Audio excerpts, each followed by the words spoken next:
కాకుండా బిలో ఆయన టెక్స్ట్ లో ఒక మ్యాటర్ చదివాను, షాక్ అవుతున్నాను. అరే, మన అన్న దేవరకొండ చెప్తే నేను ఇమీడియట్ గా ఈ యాప్ డౌన్లోడ్ చేసుకుంటాను.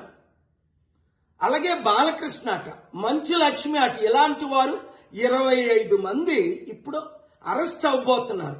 ఒకవేళ పోలీసులు వాళ్ళ దగ్గర పొలిటీషియన్స్ డబ్బులు తీసుకొని అరెస్ట్ చేయకపోతే వారందరినీ సుప్రీంకోర్టుకి నేను నడిపిస్తా.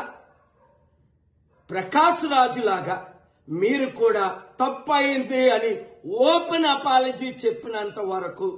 2, మీరు సంపాదించిన డబ్బు ₹1 అయితే 1 కోటి, 10 కోట్లు అయితే 10 కోట్లు, 980 మంది ఆత్మహత్యలు చేసుకున్నారు. అంటే వారిని మీరు నరహత్య చేశారు.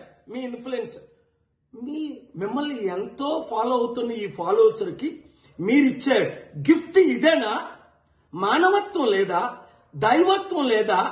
రాక్షసుల్లాగా వాళ్ళ జీవితాల్ని మీరు దోచుకోవడమేనా? ఎండ్ ఆఫ్ ద డే మీకు మిగిలింది ఏంటి? ఆత్మకు శాంతి కావాలా? మనసుకు రక్షణ కావాలా? నెమ్మది కావాలా? ఫ్యూచర్ మంచి పేరు కావాలా? లేదా చరిత్రహీనులుగా మిగిలిపోవాలా? ఆలోచించండి. 72 గంటల టైం మీకు ఇస్తున్నాను.